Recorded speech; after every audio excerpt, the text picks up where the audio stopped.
Ever feel like the rules for what you can and can't patent are written in like a secret code? Especially when you hear about abstract ideas and laws of nature, Yeah.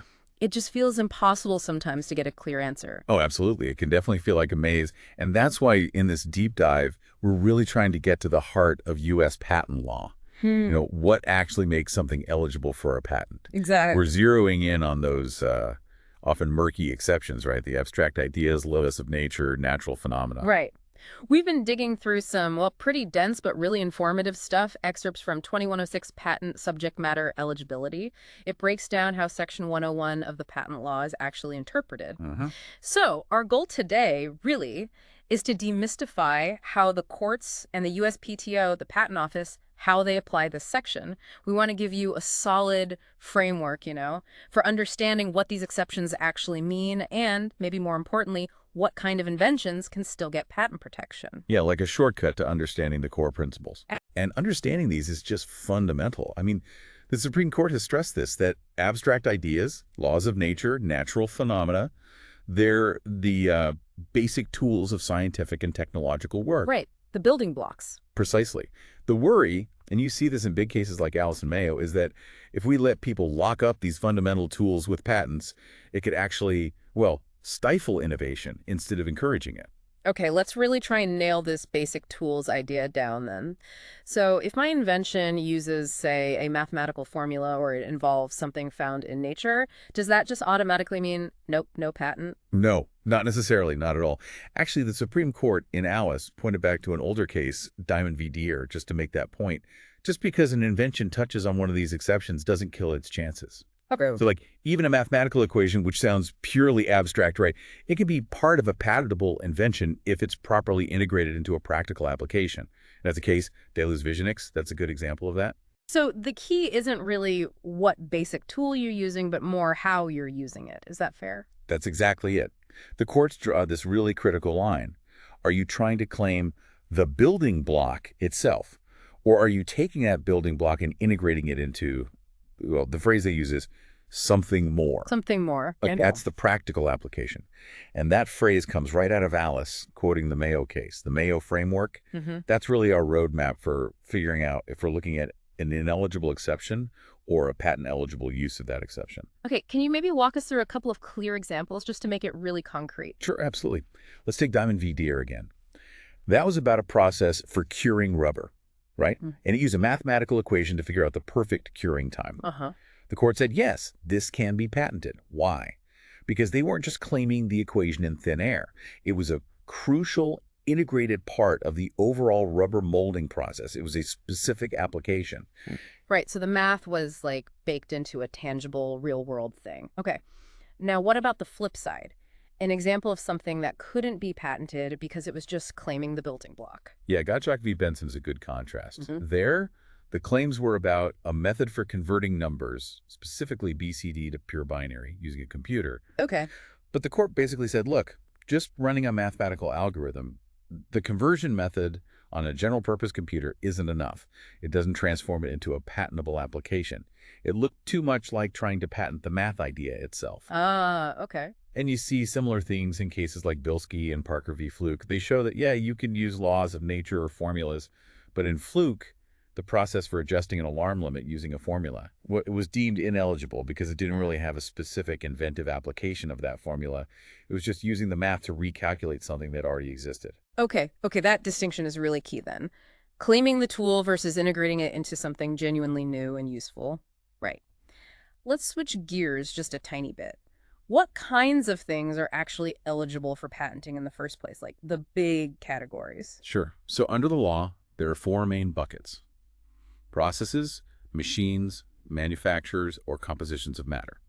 Those are the fundamentals. Processes, machines, manufacturers, compositions of matter. Got it. And what kinds of things definitely fall outside those buckets? What's just not patentable subject matter? Well, there are a few key areas the courts and the USPTO have flagged. A big one is intangible products, things like data per se or software per se. Meaning? Meaning just the raw information or the code itself, if it's not tied to some kind of specific physical structure. That's generally not seen as a patentable manufacturer or machine. Cases like Digitech and Microsoft v. AT&T touch on this, referencing back to Benson. So just having brilliant software code isn't enough to patent the software itself if it's detached from anything physical. That's generally the idea, yeah. Another category that's usually out is transitory signal transmissions, Hmm. like radio waves or electrical signals just propagating through space. The Inrid-Knighton case dealt with that. Okay. And finally, there's stuff that's explicitly banned by statute. The big one there is humans per se. The American Invents Act made that clear. So for something to be a patentable product, it really needs some kind of physical, tangible form. Is that the bottom line? That's the core concept, yes. Hmm. Like the Digitech case said, a product needs a physical or tangible form to fit into those categories: machine, manufacturer, composition of matter. The courts have been pretty firm. Just claiming an intangible collection of information, no matter how clever, doesn't cut it as a patentable product. So like software just as code, not on a disk or anything. Exactly. That's often viewed as just an abstract idea without the necessary physical embodiment. Same goes for things like business models. The Henry Ferguson case consider those intangible concepts, not patentable products. Okay, this is definitely starting to make more sense. Now, we've been talking about abstract ideas, laws of nature, natural phenomena as these big exceptions. Are those the only terms we need to worry about?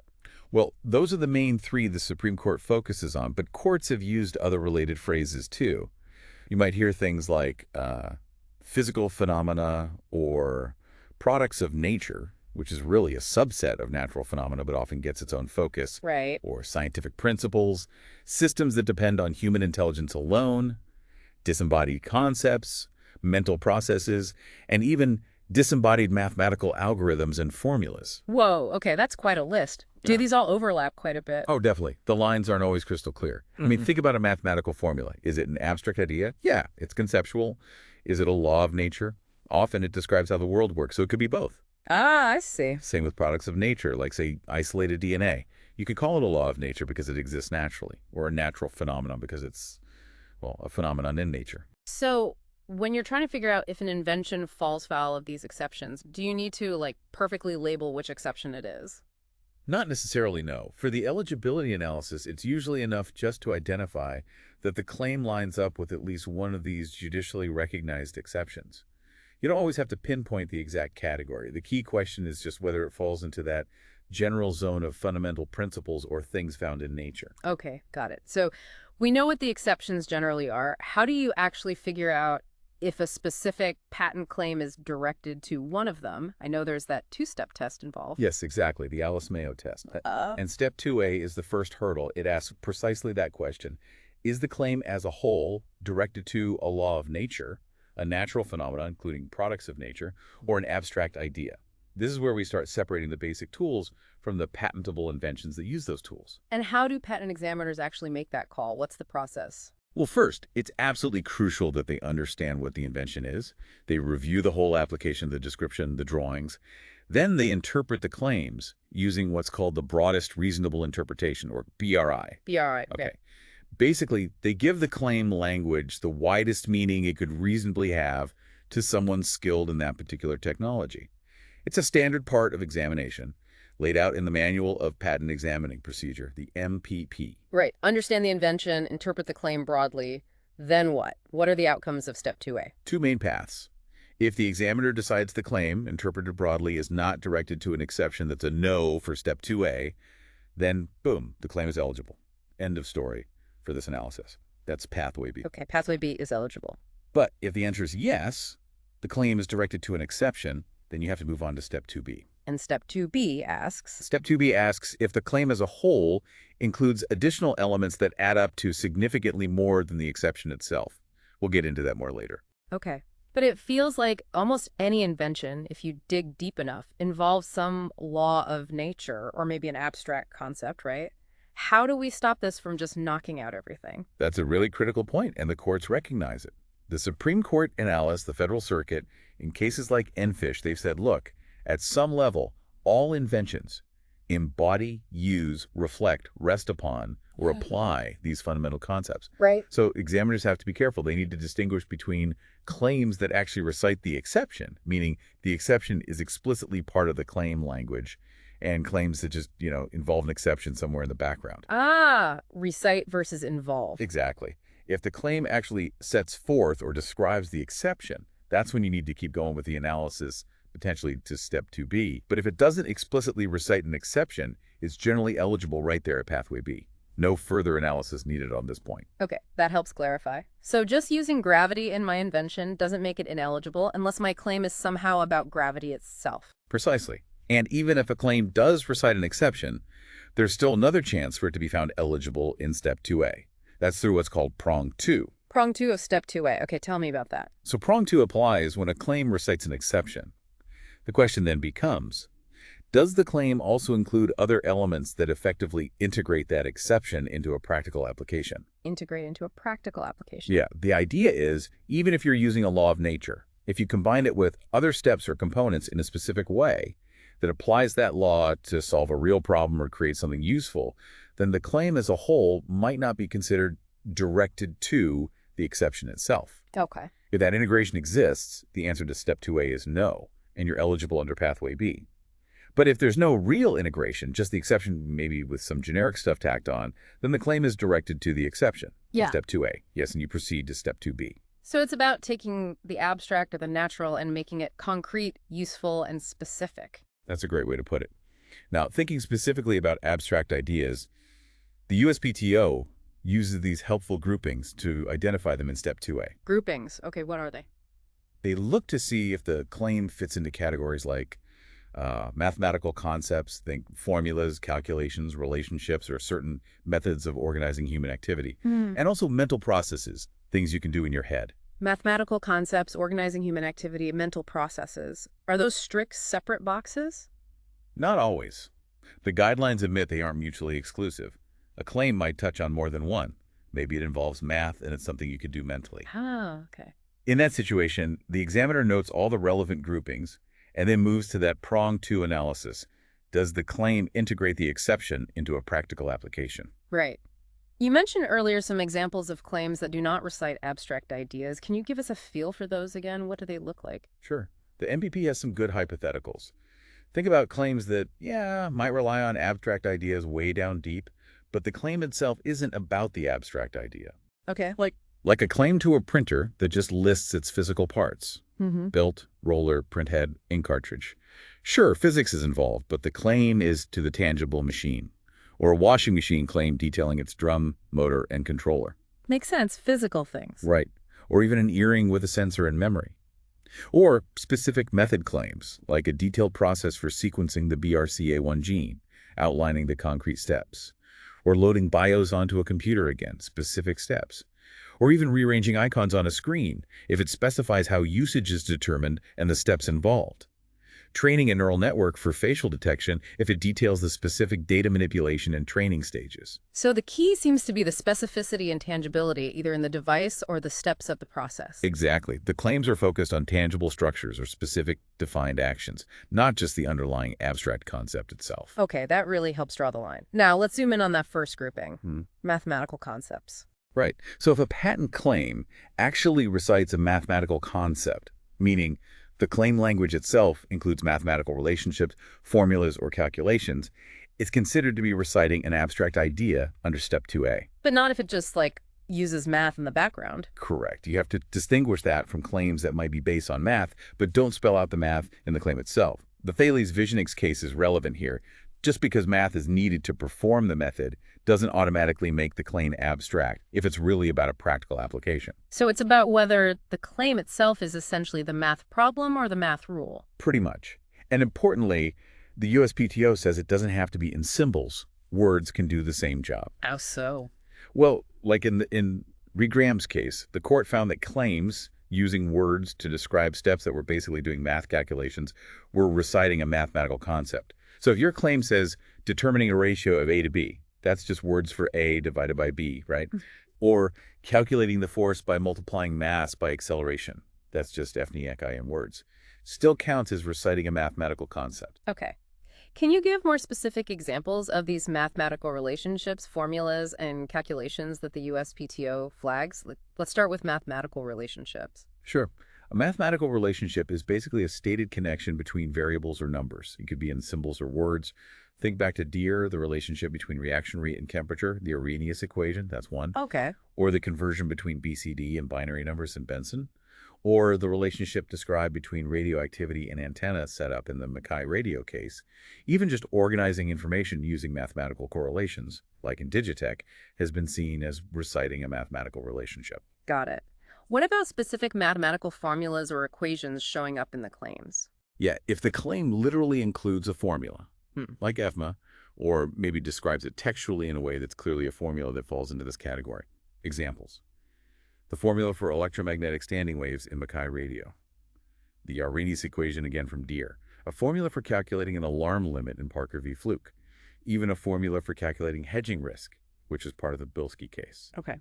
And the last one, mathematical calculations. This is where the claim explicitly recites performing math operations or algorithms. Case examples include things like performing resampled statistical analysis, SAP America, calculating that alarm limit using a formula, Parker v. Fluke, using a formula to convert geospatial coordinates, Burnett, managing an insurance policy via calculations, Bancorp, using an algorithm to figure out the best route for business visits in Remote Core, even just calculating the difference between data values in Rayabel. Wow. Okay. So it seems like almost any claim that boils down to crunching numbers or following a mathematical procedure could get flagged here as potentially reciting an abstract idea.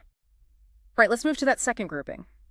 Certain methods of organizing human activity. That word certain seems really important. Oh, it is. Definitely. It's a deliberate qualifier. It reminds us that not every method of organizing human activity is automatically an abstract idea. Like what wouldn't be? Well, the Federal Circuit mentioned in one case, in Remarco Guldenar, that say a defined set of steps for combining particular ingredients to create a drug formulation.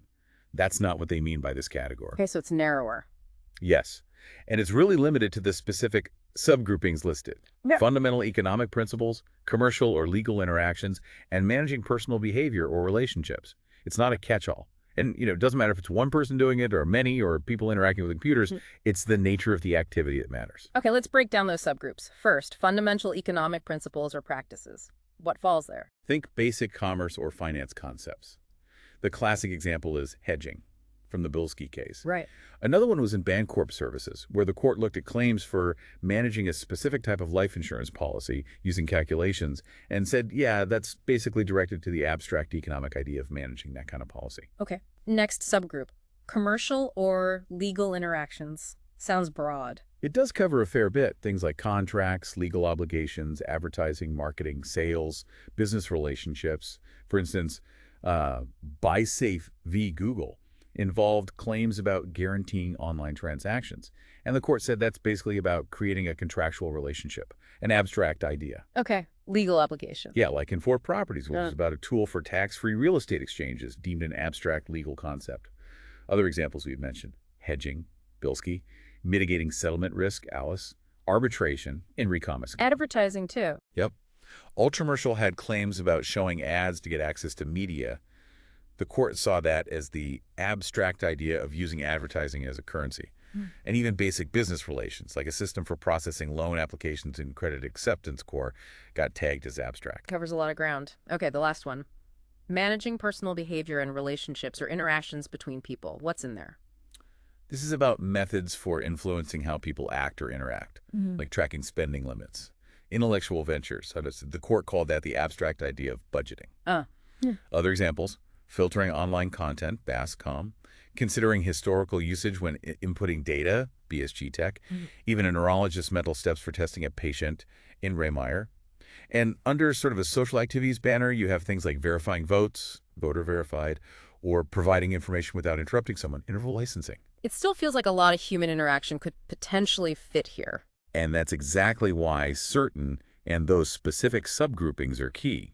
It's not all human activity, just these fundamental economic, legal, commercial, and sort of personal social management concepts. Okay, that helps frame it better. Right, third grouping of abstract ideas. Mental processes. Seems straightforward, things done in the mind. Any catches? There are a few important nuances, yeah. The basic idea is concepts performable in the human mind, observing, evaluating, judging, forming opinions. But the courts have clarified, it doesn't really matter if you do it purely in your head or use aids like pen and paper or even a slide rule. Really? So using a tool doesn't change it? Not fundamentally, according to cases like Benson and Synopsis. If the core process could be done mentally, even with help, it's still potentially a mental process abstract idea. Okay. What about computers, if a computer does it? That's another key point. Courts have said there's no automatic distinction between a human doing it mentally and a computer doing it if the underlying concept is something a person could do mentally. The Federal Circuit explicitly said they've looked at computer-implemented claims and found them abstract if the core idea could be done with pen and paper or in someone's mind. Cases like Versada and mortgage graders show this. Like, an online loan shopping method was deemed abstract because, theoretically, humans could do that offline. So just putting on a computer doesn't save it if the idea itself is a mental process. Generally, no. And remember, this can apply to both product claims, like a system, and process claims, a method, as Versada showed. Are there times when something involving thinking wouldn't be considered a mental process abstract idea? Yes, absolutely. The key exception is if the claim includes limitations that are just not practically performable in the human mind. Meaning? Meaning the human mind just isn't equipped for it. Think about the SRI v. Cisco case. The claims involved collecting and analyzing network data packets to detect suspicious activity. The court said, yeah, the human mind can't really do that as described. Okay, too complex or requires senses we don't have? Something like that. The CyberSource case also mentioned examples like calculating GPS positions, specific data encryption methods, rendering halftone images using complex masks, things that, practically speaking, you can't just do in your head. So if it's truly beyond human mental capability, it might escape being called a mental process abstract idea. Exactly. Contrast that with things like collecting and analyzing info at a very high level, broadly comparing gene sequences or figuring out head shapes for hair designs. Those are things humans can conceptually do, even if it takes effort or tools. Those are more likely to be seen as mental processes. Okay, that's a really useful distinction.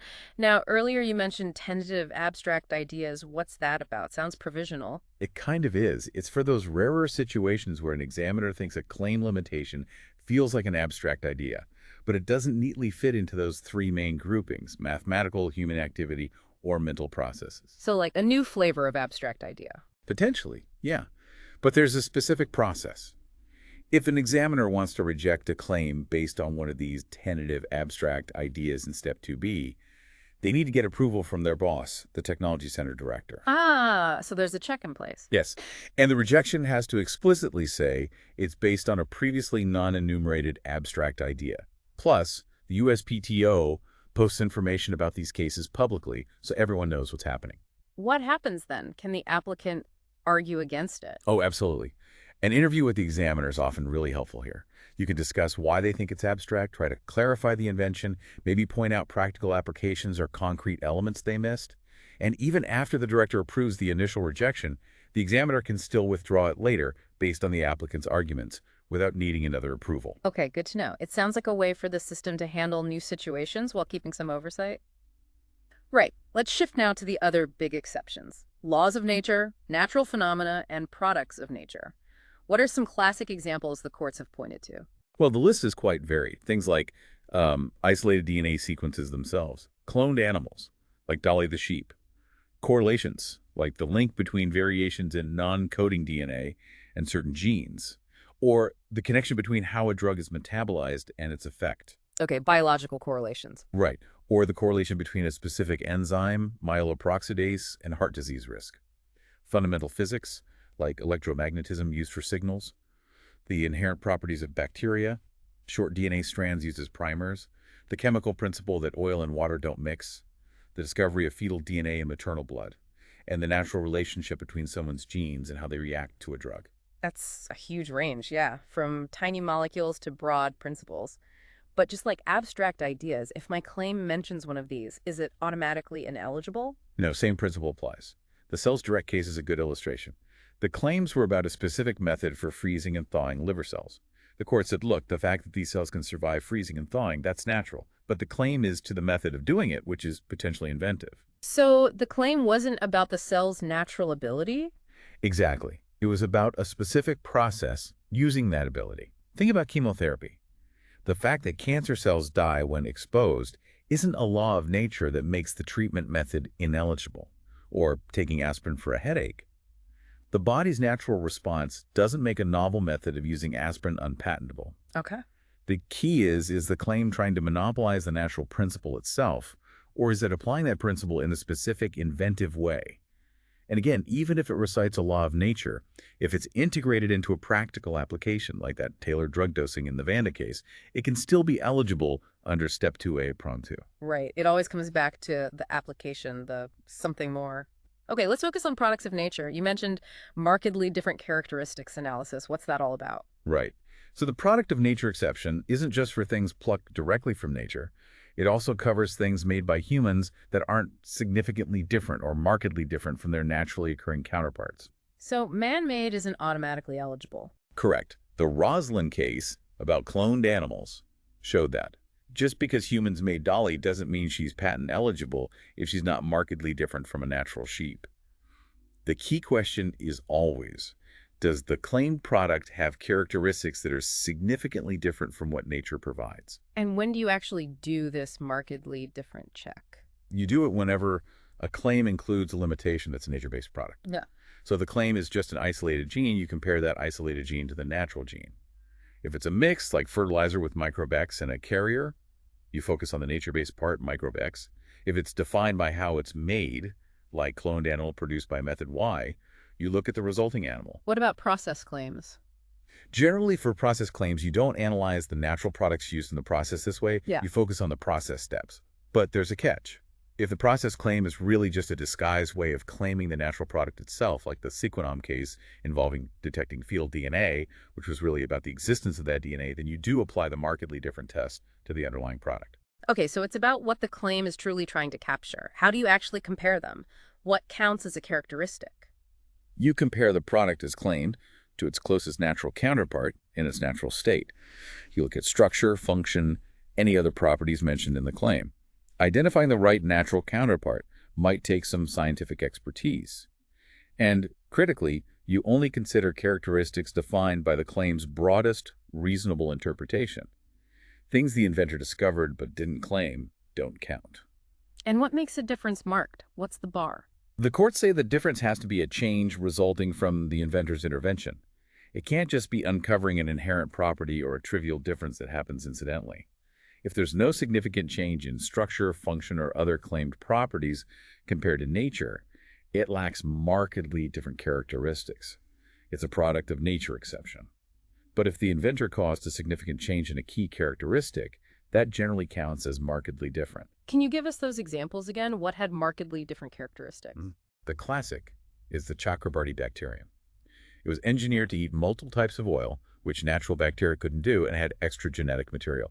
So different structure, different function, markedly different. And what lacks them? The isolated genes in myriad.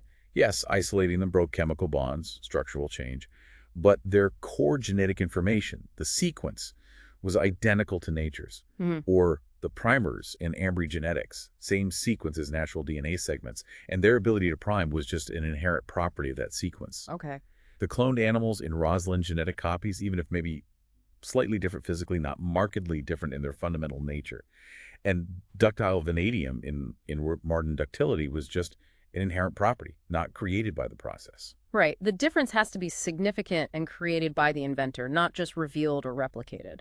Okay, we talked about prong 2 of step 2A, integrating an exception into a practical application. How does this work specifically for laws of nature? It's that same core idea, distinguishing the principle from its application. Mayo, referencing Deere and Benson, really hammers this home. The Federal Circuit talks about distinguishing claims directed to the exception versus claims that show an improvement in technology or a specific application. The Solutron case involving electronic check processing was seen as just being about the abstract idea of early crediting without a real technological improvement in how the checks were processed. So just saying use this law of nature with existing tech isn't usually enough. Generally not, no. To pass prong 2, a claim reciting a law of nature needs to do more than just vaguely link it to, say, a computer. It should show a specific, inventive way of applying that law to get a practical result, maybe improving how a computer works or advancing some other technology.